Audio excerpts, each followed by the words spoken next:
Yes, Mr. Ngengo, the cultural ambassador here from Africa, Kenya. Today we are going to focus on indigenous foods for Abagusii living in the western part of the country, Kenya.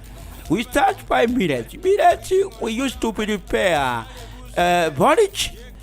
Porridge is used in the morning as breakfast, accompanied by sweet potatoes or some sweet bananas.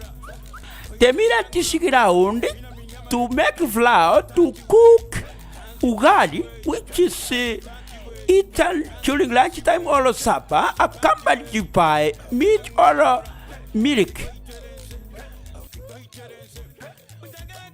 Then here we have egetureri. Egetureri is made from animal horn, which we grow in case we want people to meet. So this was our indigenous means of communication.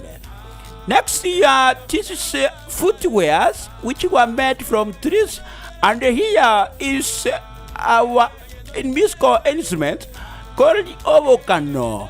Obokano is an 8-instrument equipment which were mostly played during weddings and some special ceremonies. Here are some equipment used in the farm.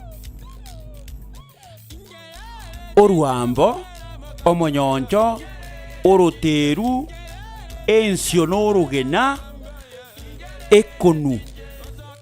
Now sit back and enjoy our folk song in Taburuta and Yamagogi. Nyaribari yamanganga yatake monjari indi bajabakendo endo sake monjari